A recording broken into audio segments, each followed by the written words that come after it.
अगर आप अपने मकान का आउटसाइड का प्लास्टर कराने जा रहे हैं तो कुछ बातों का जो होता है बहुत ध्यान देना ज़रूरी होता है। अगर उन बातों पर अगर आप ध्यान नहीं देते हैं तो आगे चल कर के आपको वह दिक्कत में डाल देता है।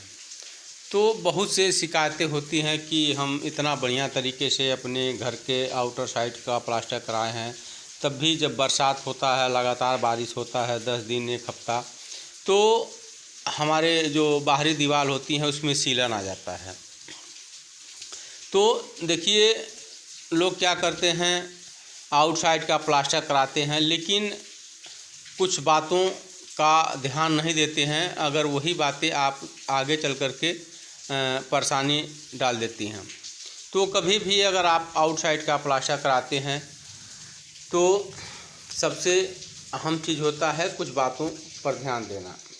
जैसे जब आउटसाइड का प्लास्टर होता है तो कुछ लोग राय देते हैं या मिस्त्री लोग राय देते हैं कि आउटसाइड का प्लास्टर है, आप कमजोर मसाला से भी कर सकते हैं, कमजोर मसाला भी लगा सकते हैं, लोकल बालू भी लगा सकते हैं, तब भी आपका काम चल जाएगा। तो ऐसी ही गलतियां जो आपको दिक्कत में डाल देती है।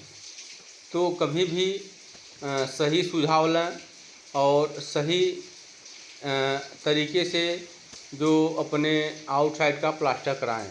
अगर सही तरीके से आप अपने आउटसाइड का प्लास्टर कराते हैं तो 100% की गारंटी होती है कभी भी आपके घर के अंदर सीलन नहीं जाएगा, कितना हो बारिश हो।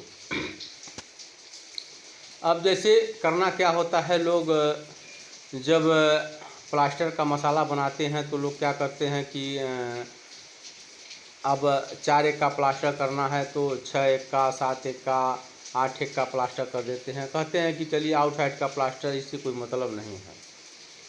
तो जब आपका जो मसाला कमज़ोर होगा, जिसमें सीमेंट की मात्रा कम होगी, तो जब लगातार तेज़ बारिश होगी तो जब बालू में क्या होता है, जब सीमेंट की मात्रा कम होती है तो क्या होता है, वह पानी को तेज़ी से एब्जॉर्ब करता है।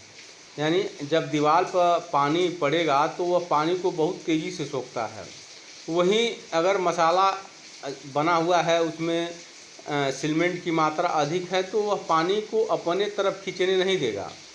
जैसे अब उदाहरण के तौर पर देखिए, जब आप छत लगाते हैं तो छत जो होता है, आप 2.5 एक का मसाला का प्रयोग करते हैं, 2 एक का जो प्रयोग करते हैं, तो क्या होता है, वह जो छत होता है वह पानी को सोखता नहीं है। तो जब आप मसाला बनाते हैं, जब मसाला में जब सीमेंट की मात्रा कम कर देते हैं तो वह पानी बहुत तेज़ी से सोखता है। तो यही गलती आगे चल कर के आपको दिक्कत में डाल देता है। और कभी भी आप आउटसाइड का प्लास्टर है तो लोग कहते हैं अरे कोई बालू चलेगा, लोकल बालू से कर दीजिए, ऐसे बालू से कर दीजिए। तो कभी भी सही बालू का प्रयोग करें। अगर सही बालू का प्रयोग करते हैं जिसमें मिट्टी की मात्रा कम हो, होता क्या है कि आउटसाइड का प्लास्टर करते हैं तो आपका जो बाहरी दीवार होता है वह धूप झेलता है, पानी बरसात झेलता है, यानी हर मौसम को वो झेलता है। तो जो बाहरी दीवारें होती हैं जो हर मौसम को झेलती हैं, तो क्या होता है, अगर उसमें सीमेंट की मात्रा अगर कम है तो वह क्या होता है, कमज़ोर बहुत जल्दी होती हैं। वही मसाला जो आपके अंदर अगर घर के अंदर है तो वहाँ वह लंबे समय तक चलेगा, लेकिन वही मसाला जब आप आउटसाइड का लगा देते हैं तो वह बहुत जल्दी कमज़ोर हो जाता है। तो आपका प्लास्टर जैसे 10 साल, 5 साल, 15 साल के बाद जो क्या होता है, मसाला जो मखड़ जाता है, मखड़ यानी आप जब किसी चीज़ से ठोकेंगे तो गिरने लगेगा। तो जब मसाला कमज़ोर हो जाता है तो वह पानी को बहुत तेज़ी से सोखता है। जब पानी को सोखता है तो आपके दीवार में सीलन आना 100% की गारंटी होती है।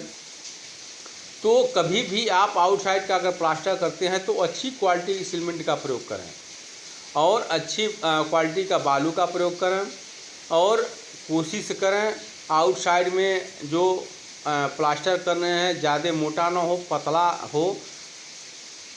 मोटा मसाला ज़्यादा हो जाने से भी उसमें दिक्कतें आती हैं। अगर पतला मसाला का प्रयोग करते हैं तो आपका मसाला भी कम लगता है।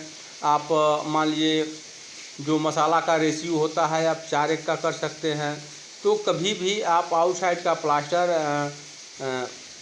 4-1 और 5-1 का करें और उससे ऊपर न करें। उससे ऊपर अगर आप करते हैं तो आगे आप चल कर के दिक्कत में पड़ सकते हैं। मान लीजिए कि आपके बगल में मकान अभी नहीं बनेगा, कब बनेगा, लंबा समय में बनेगा, तो वह दिक्कत